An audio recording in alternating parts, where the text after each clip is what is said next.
Gloire à Dieu. On va s'asseoir tranquillement. J'aimerais aujourd'hui vous parler d'un homme de l'Ancien Testament, un certain Enoch. Qui ne connaît pas Enoch?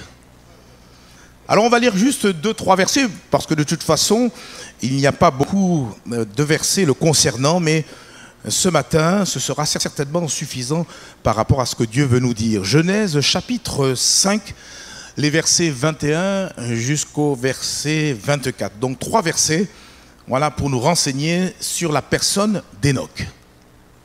Je vous laisse le temps de chercher, c'est dans le premier livre de la Bible, évidemment. Et nous lisons verset 21.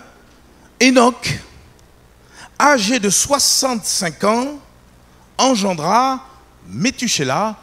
On dit souvent aussi Méthusalem, bon, peu importe. Enoch, après la naissance de Métuséla, marchait avec Dieu 300 ans et il engendra des fils et des filles.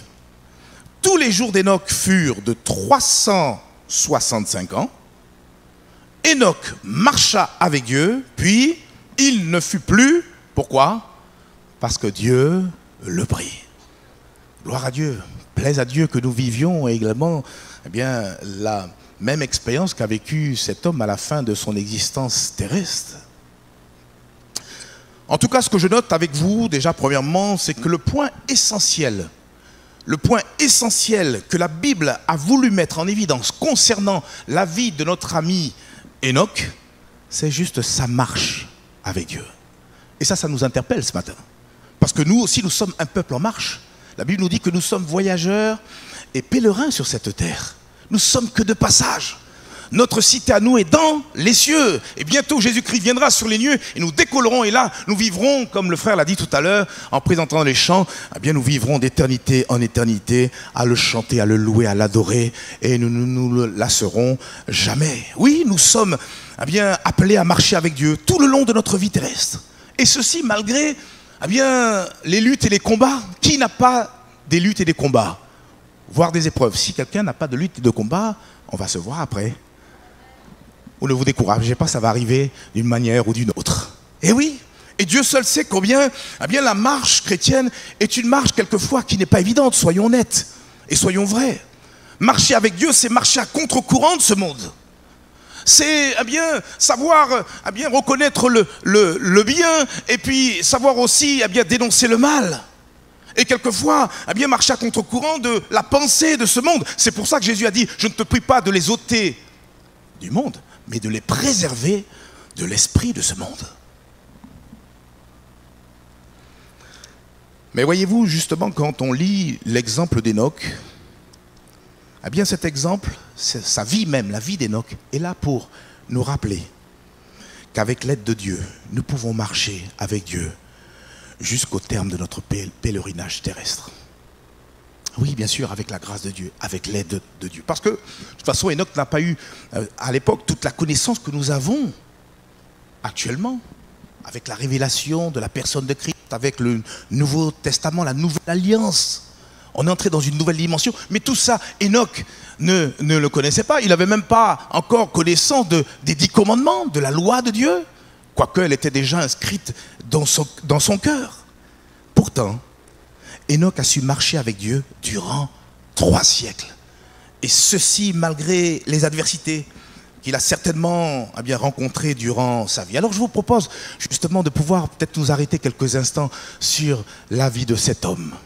Et puis peut-être essayer ensemble de comprendre finalement comment cet homme, Enoch, a pu marcher avec Dieu aussi longtemps, tout en étant agréable à Dieu. Nous le verrons tout à l'heure. Tout d'abord, je note avec vous que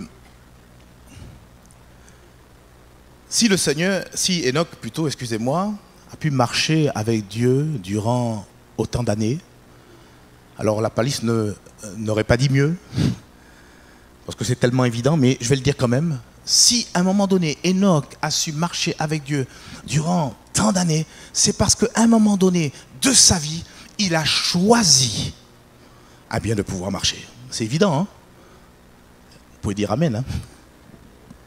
Si il a su marcher autant de temps avec Dieu, c'est parce qu'à un moment donné, il a pris le temps de choisir de marcher avec Dieu. Et nous l'avons lu, c'est à l'âge de 65 ans que notre ami Enoch commença à marcher avec Dieu. Juste après la naissance de son premier fils, Méthusélah, puisqu'après il a eu d'autres fils et filles, nous l'avons lu. Pour la petite histoire, j'ouvre et je ferme la parenthèse, Méthusalem, a été l'homme qui a vécu le plus longtemps sur terre. Combien de temps? 969 ans. Vous comprenez bien qu'à l'époque, on vivait beaucoup plus longtemps que maintenant. Mais c'était bien de pouvoir le souligner. Alors on se pose la question, mais que s'est-il réellement passé? Fort de ses 65 ans, on peut même se poser la question, est-ce que finalement la décision qu'il a prise de pouvoir marcher avec Dieu était en rapport avec la naissance de Méthusalem ou Méthusélah? La Bible ne le précise pas. C'est vrai, la Bible ne le précise pas. Pourtant, la Bible nous précise qu'après la naissance de son fils Méthusélah, Enoch, fort de ses 65 ans, marcha avec Dieu 300 ans.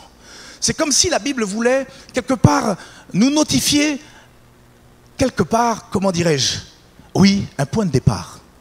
Un point de départ pour notre ami Enoch. Et ça nous parle. Parce que toujours avec Dieu, il y a un point de départ. Nous aussi, on pourrait mettre en évidence le point de départ de notre marche avec Dieu, oui ou non? Il y a bien eu un point de départ. Ce point de départ, ce fut le jour où on s'est réellement repenti de nos péchés. Ce point de départ fut le moment où nous nous sommes réellement convertis. On a partagé, dimanche après dimanche, ce que voulait dire, ce qu'est la véritable conversion, la véritable repentance. Et comme nous l'avons entendu au travers d'un don spirituel, Dieu ne veut pas que nous soyons dans la confusion. Dieu ne veut pas que nous soyons là, peut-être à louer, à adorer dimanche après dimanche, sans avoir vraiment fait le point et savoir où nous en sommes. L'apôtre Paul a dit, examinez-vous vous-même pour savoir si vous êtes dans la foi.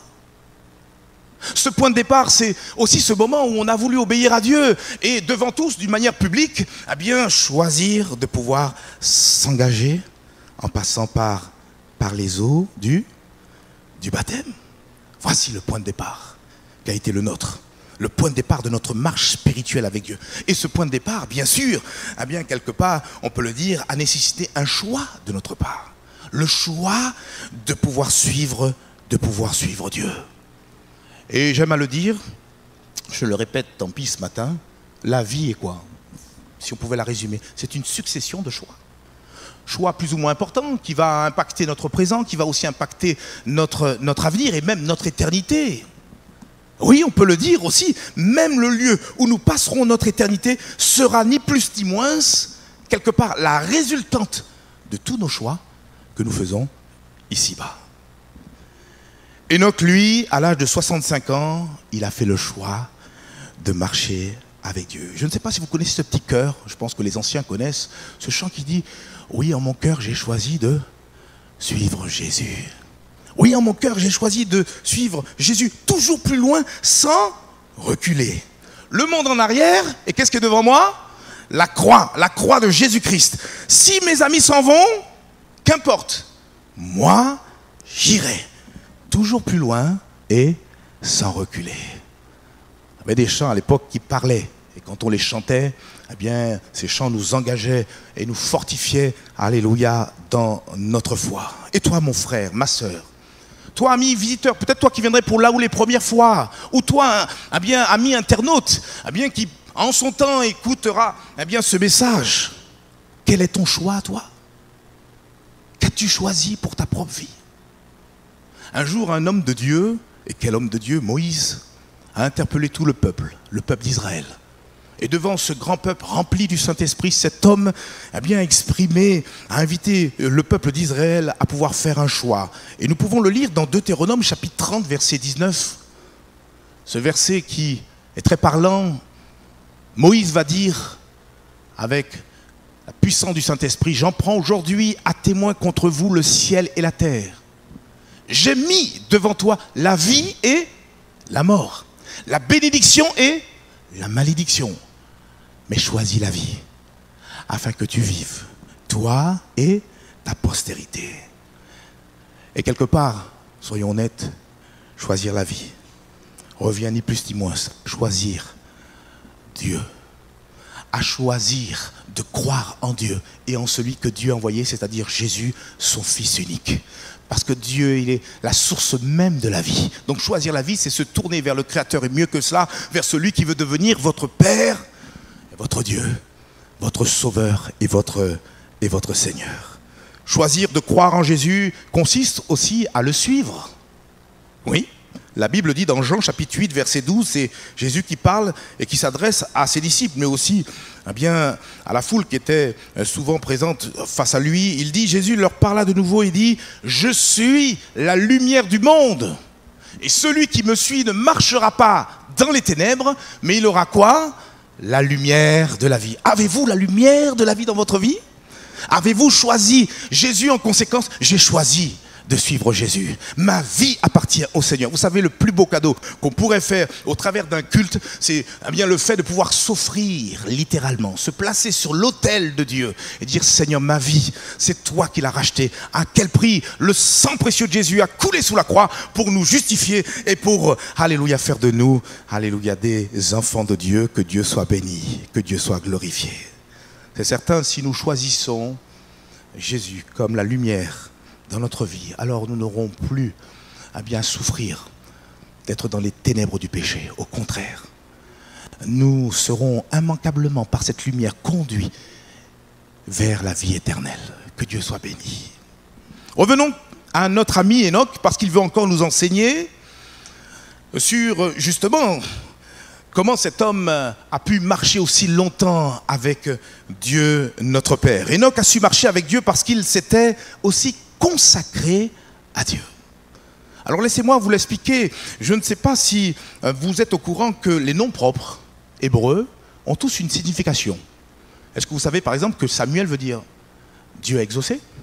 Et on comprend que ces significations souvent étaient en rapport avec ce que la personne en question a expérimenté, a vécu. Et Samuel a été le fruit d'un exaucement de prière. Vous savez que veut dire Joël? Vous savez que je m'appelle Joël. Vous savez comment Joël veut dire l'Éternel est Dieu. Quand j'ai appris ça, l'Éternel est Dieu. Vous savez qu'on aura un nom nouveau là-haut dans le ciel? Alors de la même manière, le nom propre de notre ami Enoch veut justement nous enseigner la signification du nom Enoch. Est-ce que vous la connaissez? Enoch veut dire en même temps initié, dédié et consacré. Alors est-ce un heureux hasard pour confirmer ce que je vous ai dit avant? Je ne sais pas. Mais en tout cas, ce que je suis sûr, c'est que je crois vraiment que pour marcher correctement avec Dieu, frères et sœurs, ne nous flattons pas, il faut que nous soyons consacrés à Dieu. Il faut que nous soyons consacrés à Dieu. Alors quelqu'un pourrait me dire, mais en quoi consiste le fait de se consacrer à Dieu? Se consacrer à Dieu, ça consiste à se vouer à Dieu, consiste à s'abandonner à Dieu, à se réserver pour lui, à se mettre à part. Parce que finalement, se consacrer à Dieu revient ni plus ni moins à se sanctifier. Et se sanctifier, c'est se mettre à part. Se mettre à part pour Dieu. Lorsque nous nous consacrons à Dieu, nous lui donnons non pas la deuxième place, ni la troisième. Nous lui donnons la première place dans notre cœur. Et j'en suis convaincu, si Enoch a pu marcher aussi longtemps avec Dieu, c'est parce que lui aussi avait donné la première place à Dieu. C'est parce que cet homme, consciemment ou inconsciemment, peu importe, il s'est consacré à Dieu. Il s'est mis à part. Et de même, si nous voulons marcher avec Dieu, si nous voulons être fin prêts, parce que Jésus est à la porte, si Jésus revient bientôt, si nous voulons marcher avec Dieu jusqu'à notre dernier souffle, nous devons nous aussi nous consacrer à lui. Si nous nous consacrons à Dieu, alors notre marche avec Dieu sera empreinte de sainteté. Pourquoi? Parce que le Dieu qu'on sert, c'est certes un Dieu d'amour, mais c'est aussi un Dieu de sainteté. La sainteté convient à la maison de Dieu. Et si je prétends marcher avec Dieu, il me faut immanquablement reconnaître que pour être ami avec Dieu, pour marcher à ses côtés, pour être pour vivre cette marche avec Dieu, il nous faut vivre la sainteté. Et c'est ce que rappelle Dieu lui-même par la bouche de Moïse. Il l'est dit dans Lévitique chapitre 19, verset 2. et même c'est Dieu qui parle, il donne cette recommandation à Moïse, Lévitique chapitre 19, verset 2.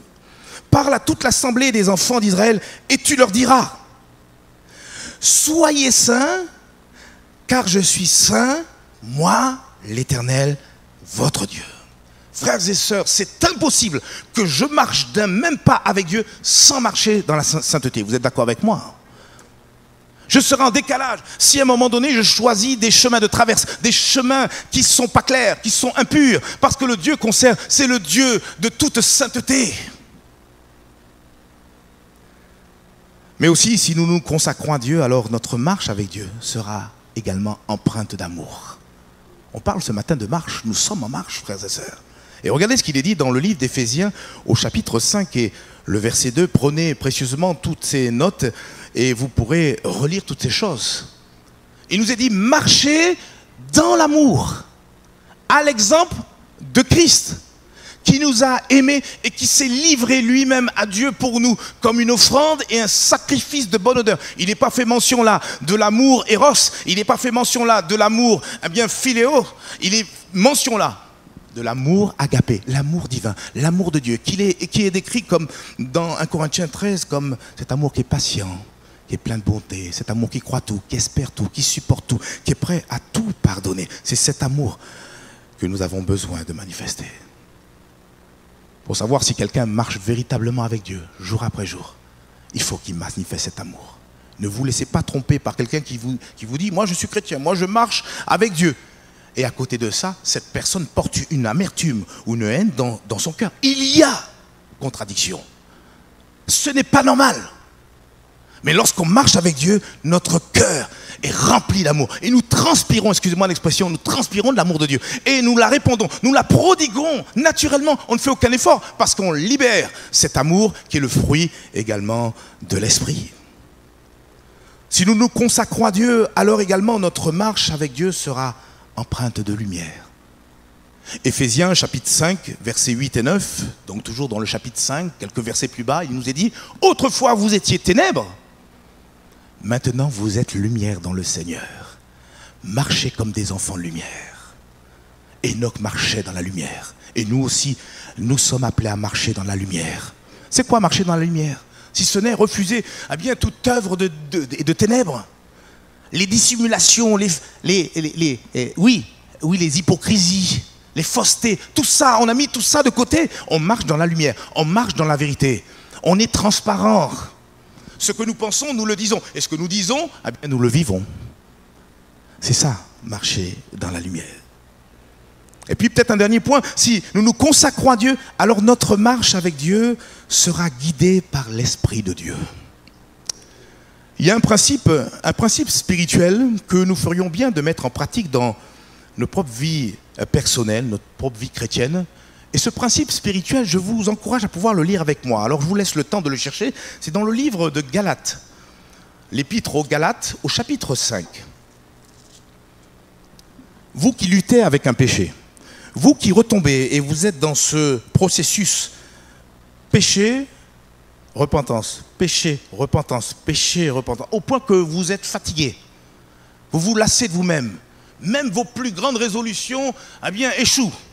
Le Seigneur, ce matin, te donne un moyen pour toi de pouvoir être victorieux. Il est dit, et c'est un principe spirituel, Galates chapitre 5, versets 16 et 17, « Je dis donc, marchez selon l'esprit, et alors, vous n'accomplirez pas les désirs de la chair. » On le relit s'il vous plaît, ensemble. « Marchez selon l'esprit, vous n'accomplirez pas les désirs de la chair. » Et l'apôtre Paul, comme un bon pédagogue, va expliquer pourquoi. On regarde au verset suivant, le verset 17.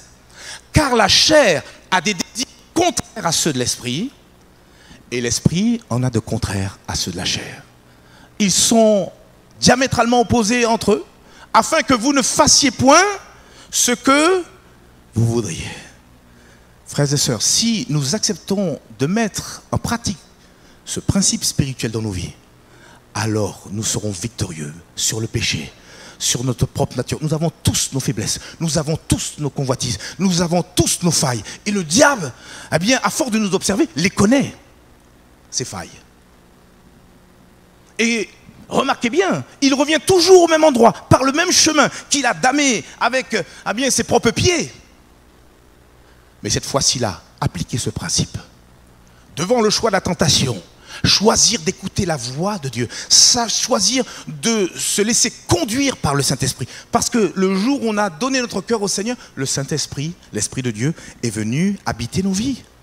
Et il s'agit pour nous de nous appliquer à apprendre à écouter la voix du Saint-Esprit. L'Esprit de Dieu il nous a été donné pour nous conduire dans toute la vérité, mais aussi nous conduire dans toute la sainteté de Dieu.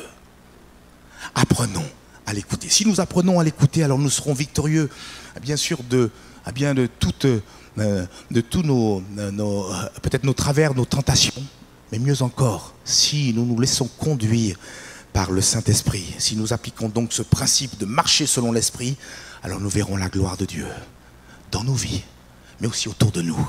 Ce sera une marche spirituelle et non pas une marche charnelle. Ce qu'on peut déplorer aujourd'hui, c'est que dans nos grandes églises, il peut se faire qu'un grand nombre, malheureusement, marche par la chair. Vous vous rendez compte ? L'apôtre Paul a été amené à pouvoir dire à une église qui avait les 9 dons spirituels, je parle de l'église de Corinthe, et a commencé à leur dire dès le premier chapitre, mais vous êtes encore charnel dans vos propos, vous êtes encore charnel dans vos attitudes. Que Dieu nous garde d'un tel constat, frères et sœurs. Et pour cela, il nous faut marcher par le Saint-Esprit. Amen. Alléluia, gloire à Dieu. Oui, frères et sœurs, si nous acceptons de marcher selon les directives de l'Esprit de Dieu, alors à coup sûr, nous n'accomplirons pas les désirs de notre chair. Alors c'est pourquoi, frères et sœurs, consacrons-nous davantage à Dieu. Oui, montons sous l'autel et exprimons à Dieu l'offrande de nos vies. Plus que nos biens, plus que notre argent, ce que le Seigneur il attend, c'est que nous nous offrons littéralement tout entier. C'est pour ça que le Seigneur dit, mon fils, donne-moi ton cœur et que tes yeux se plaisent dans mes voies. Le Seigneur, il veut la première place, frères et sœurs. C'est ça qu'il attend de nous. Il n'a besoin de rien d'autre. Tout lui appartient. Le souffle de vie, tout ce que nous avons, c'est Dieu qui nous l'a accordé. En un souffle, il peut balayer, liquider tout ça. Ce qu'il veut, c'est que volontairement nous puissions nous offrir à lui. Je dis cela, je sens la présence de Dieu.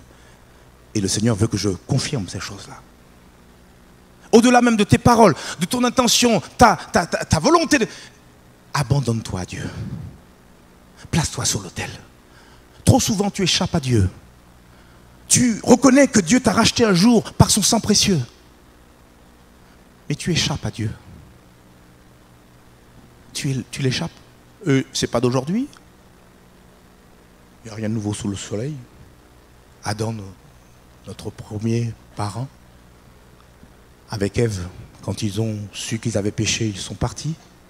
Et qui est parti à leur recherche? C'est Dieu.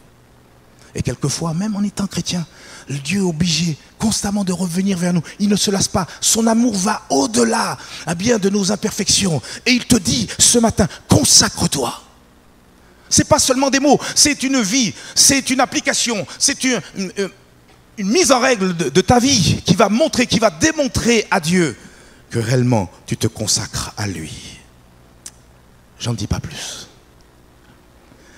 Revenons à notre ami Enoch, car il a encore à nous enseigner concernant notre marche, qui est bien longue, mais certainement moins longue que ce qu'a vécu notre ami Enoch, puisqu'il, lui, il a marché durant 300 ans.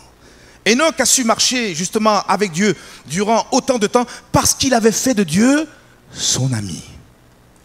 Alors là, ça peut paraître un petit peu prétentieux de dire qu'Enoch a fait de Dieu son ami. Pourtant, croyez-moi, c'est le genre de relation que Dieu veut avoir avec chacun d'entre nous.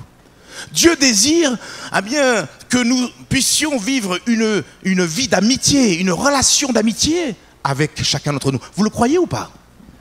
Une amitié qui est telle et qui est même basée sur différentes caractéristiques, excusez-moi. Entre autres la fidélité, le respect, le partage, l'amour, la communion. Une amitié qui est basée sur toutes ses vertus. Vous savez, Dieu n'est pas un Dieu lointain. Mais Dieu veut vivre notre quotidien. Mon frère, ma soeur, même quand tu vas faire tes courses, quand tu es dans ta salle de bain, le Seigneur, il est là. Et tu peux lui parler à tout moment. Ce n'est pas une relation, ah j'ai fait ce que tu m'as demandé de faire. Dieu veut une relation de cœur à cœur. Il veut une amitié, dans le vrai sens du terme, pas dans le sens péjoratif. Il y en a, ils prennent Dieu pour un copain. Frères et sœurs, si Dieu venait apparaître, si Jésus venait apparaître, on est tous par terre, à hurler. On ne peut pas voir Dieu et vivre dans notre condition. Regardez dans la Bible, tous ceux qui ont eu des révélations, des visions de qui est Jésus, ils sont tous tombés par terre. Il y a un qui a dit au secours, je ne peux même pas entendre ce que tu dis. Jésus, ce n'est pas un copain. Pourtant, il nous parle d'amitié. Il veut cette relation de cœur à cœur. Il y en a, ils n'ont pas Jésus comme ami. Ils l'ont comme sauveur, ils l'ont peut-être comme... Mais Dieu veut cette amitié avec nous. Aspirons à développer une telle amitié avec Dieu. En conversant avec lui, en lui disant tout. Vous savez, à des moments, j'aime le dire, il faut tomber les masques. Et tel que nous sommes à entrer dans notre chambre et dans l'intimité de nos cœurs, dire ce que le Seigneur, il sait déjà au final. Soyons vrais, on peut tout lui dire. C'est un merveilleux confident. Il recueille nos larmes, et il connaît même la voix de nos larmes. Il sait nos peines, il sait nos souffrances. Il savait que tu serais là ce matin à entendre bien le message qu'il veut t'apporter. Quelqu'un pourrait dire, mais comment en tant que disciples pouvons-nous développer notre amitié avec Dieu? Juste une réponse. S'il y a bien une chose qui va nous permettre de faire de Dieu notre ami, c'est notre obéissance à sa voix.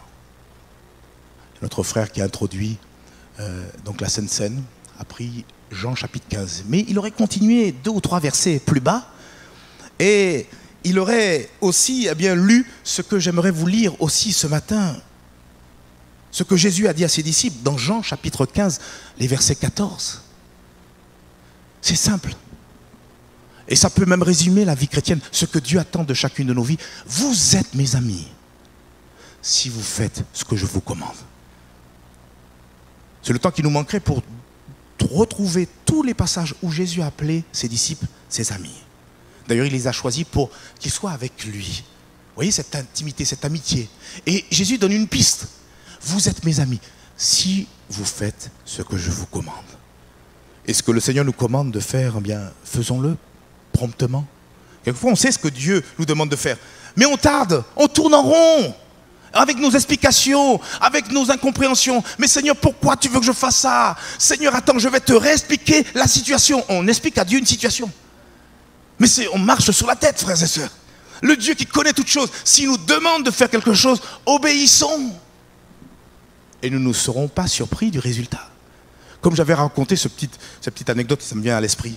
Cet homme qui était parti, un chrétien de surcroît, qui est parti se balader. Bon, il est parti seul. Et puis, dans les montagnes. Puis, à un moment donné, il était au bord d'un précipice. Et puis, il y avait un brouillard qui arrivait. Puis, il a glissé. Et puis, s'accroché.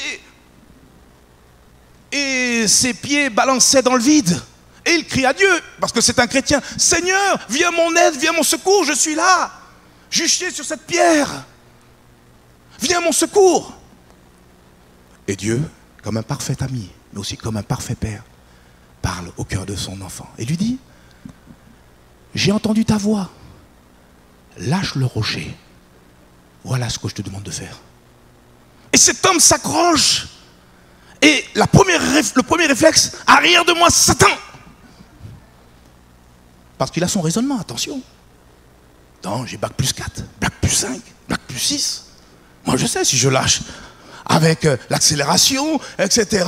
Et puis, comment on appelle ça, la pesanteur, je vais tomber et je vais m'écraser. Non, ça ne peut pas venir de Dieu. Dieu veut mon bien. Et la voix douce, qu'il connaît si bien, parce que les brebis connaissent la voix du maître. Lâche le rocher. Mais Seigneur, tu me prouves encore une fois ce que je pensais d'ailleurs. Tu ne m'aimes pas. Ah, je sais, tu ne m'aimes pas. Tu m'aimes pas, tu m'aurais dit autre chose, tu m'aurais dit ce que j'aimerais entendre. Parce que c'est ça, même si on ne le dit pas, inconsciemment c'est ce qu'on fait avec Dieu. Seigneur, je veux que tu me conduises par là, j'attends de toi que tu m'emmènes un ange. Ah non, un séraphin. Il y a plus d'ailes. Seigneur, que tu viennes d'une manière miraculeuse. Et la voix du Seigneur avec pleine patience, lâche le rocher. Et après beaucoup de minutes, j'ose dire peut-être après 1 heure, alors je ne sais pas s'il a lâché par obéissance ou par fatigue, mais il a lâché quand même. Et voilà qu'il lâche et qu'il tombe pour découvrir que finalement, il n'était qu'à 10 centimètres du sol. Mais à cause du brouillard, il ne pouvait pas le voir. Il fallait juste pour lui qu'il puisse obéir à la voix de celui qui s'appelle notre ami et qui nous a déjà prouvé qu'il nous aime et qui ne nous trahira jamais. L'homme peut trahir, l'homme peut décevoir, mais Dieu ne décevra jamais. Frères et sœurs, comprenons-nous cette petite histoire? Vous êtes mes amis si vous faites ce que je vous commande. Amen, frères et sœurs. Lorsque le Seigneur devient notre ami de route, alors il nous partage son cœur. Il nous révèle ses desseins.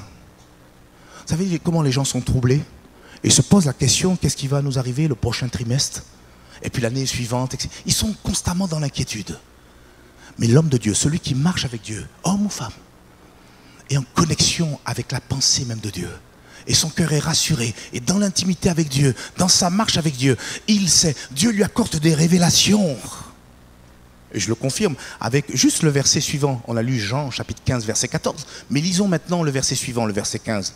Jésus dit, je ne vous appelle plus serviteur, parce que le serviteur ne sait pas ce que fait son maître. Mais je vous ai appelé ami, parce que je vous ai fait connaître tout ce que j'ai appris de mon Père.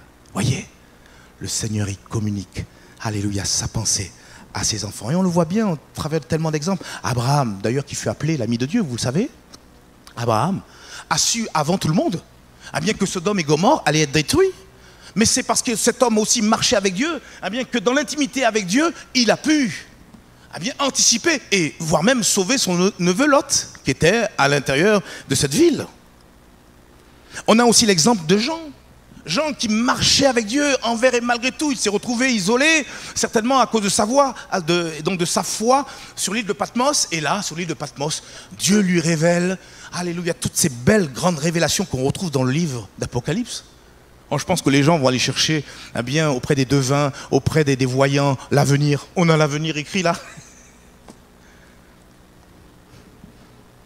Surtout le livre de l'Apocalypse, qui est un livre spécial. Bon, j'ouvre et je ferme la parenthèse. Il y a des personnes qui m'ont dit « Ah, moi, j'aime pas lire le livre de l'Apocalypse, j'ai trop peur. » Non, c'est un livre de révélation, un livre d'espérance pour le chrétien. Il faut lire. La Bible dit « Heureux celui qui retient, qui garde les paroles de ce livre » en parlant du livre de l'Apocalypse. Parce qu'il y a encore des choses qui sont à venir. Mais vers quoi je veux arriver avec vous? C'est juste pour vous dire aussi, de la même manière, Enoch. On apprend qu'Enoch, lui aussi, a reçu en son temps des révélations divines de la part de Dieu. Je vous ai dit, on ne parle pas beaucoup d'Enoch. On a lu Genèse chapitre 5, mais on découvre aussi dans le livre de Jude qu'on parle également d'Enoch. Jude, les versets 14 et 15. Jude, versets 14 et 15. On le lit ensemble.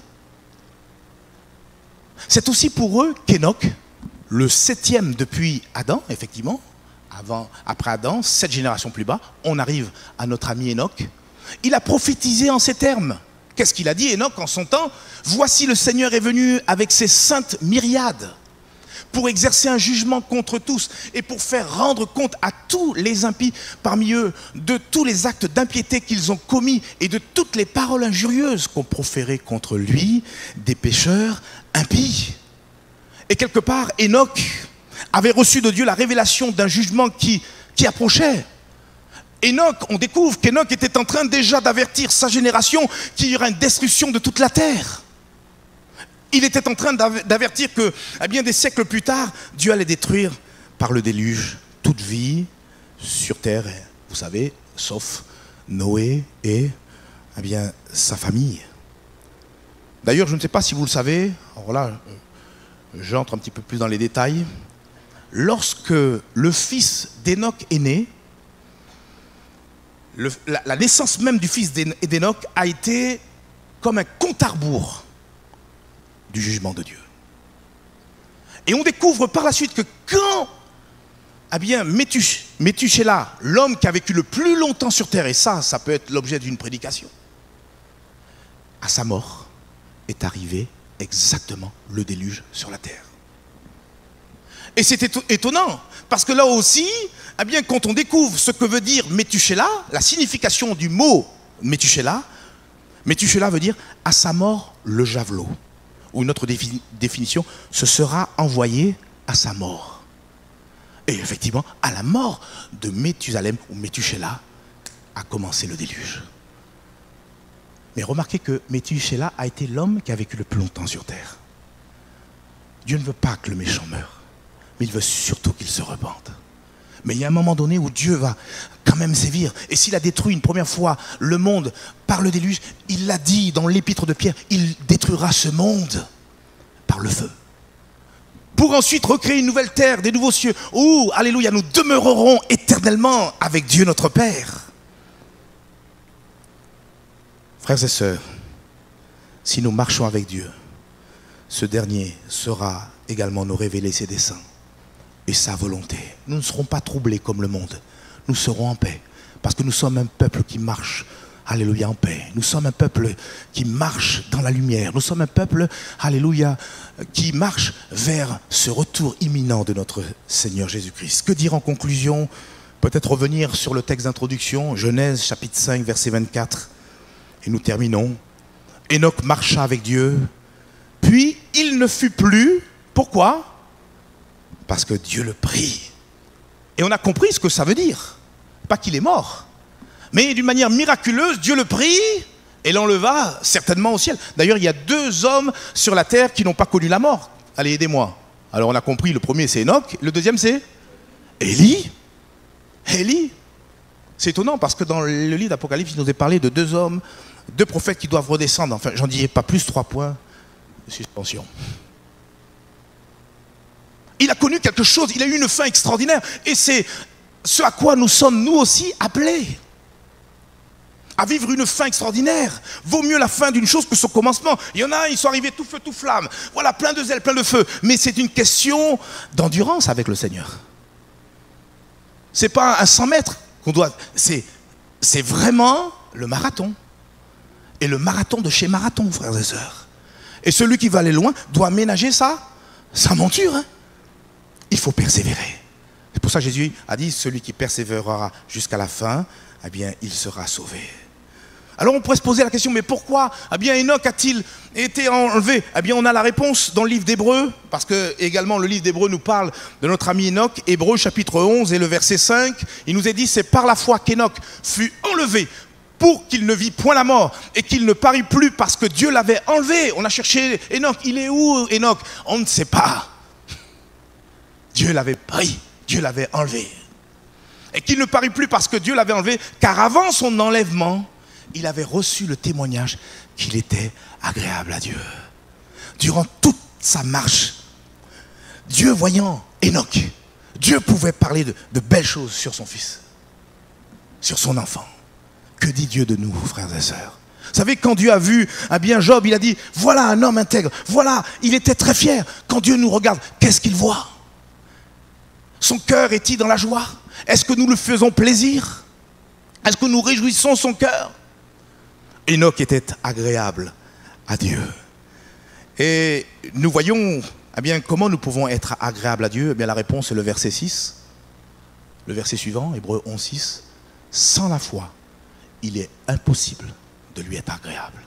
Car il faut que celui qui s'approche de Dieu croit que Dieu existe et qu'il est le rémunérateur de ceux qui le cherchent. Tu veux être agréable.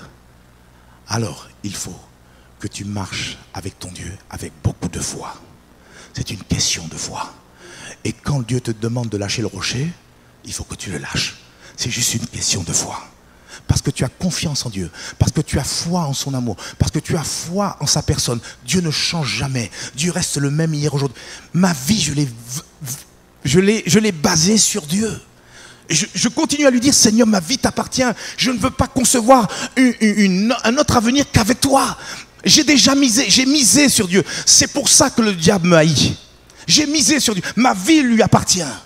Corps, âme et esprit. Et je sais que je ne suis pas seul. Vous aussi, par la grâce de Dieu. Enoch, et cette fois-ci j'en ai vraiment fini, c'est une préfiguration de l'Église de Jésus-Christ, qui sera, elle aussi, miraculeusement enlevée de la terre lors du retour de Jésus. Car si nous aussi, nous décidons de marcher avec Dieu dans la consécration, si nous décidons de marcher avec Dieu dans l'obéissance à sa parole, alors nous serons agréables à Dieu. Et nous connaîtrons aussi le même sort glorieux qu'Enoch a vécu. Frères et sœurs, pour toutes ces choses, appliquons-nous à marcher avec Dieu, avec foi et consécration. Amen et amen. Prions le Seigneur. Merci Seigneur Jésus. Si des hommes, sans connaître la nouvelle alliance, si des hommes, sans connaître la dispensation dans laquelle nous sommes, c'est-à-dire la dispensation de la grâce, ont pu marcher aussi longtemps, et je pense à Enoch avec mes frères et mes sœurs, alors à combien plus forte raison, à cause de l'Esprit de Dieu qui est venu habiter nos vies, nous pouvons plus que jamais être plus que vainqueurs et être fidèles, Seigneur, à ta personne jusqu'au bout de notre pèlerinage terrestre. Seigneur, nous voudrions entendre de ta voix cette parole qui va nous accueillir avec bienveillance quand tu vas nous dire « Viens, entre, bon et fidèle serviteur ». Nous voudrions, Seigneur, mon Dieu, Seigneur, mépriser même les attaques, même les épreuves, les adversités qui peuvent venir essayer de nous arrêter. Parce que tout comme l'apôtre Paul, nous estimons que les souffrances actuelles ne sauraient être comparées à la gloire à venir qui nous sera réservée. Seigneur, je ne veux pas manquer le but. Et ma prière, Seigneur Père mon Dieu, elle s'adresse, elle concerne ma personne, mais aussi la personne de ma famille. Je veux dire comme Josué, moi et ma maison, nous servirons l'Éternel. Et je sais qu'il en est de même pour mes frères et pour mes sœurs. Seigneur, nous ne voudrions pas quitter le cap. Nous voudrions garder, Seigneur Père mon Dieu, le cap sur ce chemin si étroit, certes. Ce chemin si difficile, certes, mais qui mène à la vie éternelle. Oh Dieu de miséricorde, s'il y avait quelques frères, quelques sœurs qui avaient tergiversé, qui depuis longtemps ont abandonné leur marche, ramène-les dans ta grâce. Ramène-les, Seigneur Père éternel, car tu es à la porte. Seigneur, je ne veux pas être confus. Seigneur, personne ne veut être confus. Seigneur, sauve l'église d'Istres. Seigneur, que le lumignon puisse continuer à brûler. Et comme nous l'avons chanté, oui, que nous soyons imbibés, remplis du Saint-Esprit. Père, pour la gloire de ton nom. Et que, Seigneur Père mon Dieu, d'éternité en éternité, nous puissions te louer et t'adorer dans le nom précieux de Jésus. Amen et amen. Et le peuple de Dieu dit Amen. Gloire à Dieu. Merci Seigneur.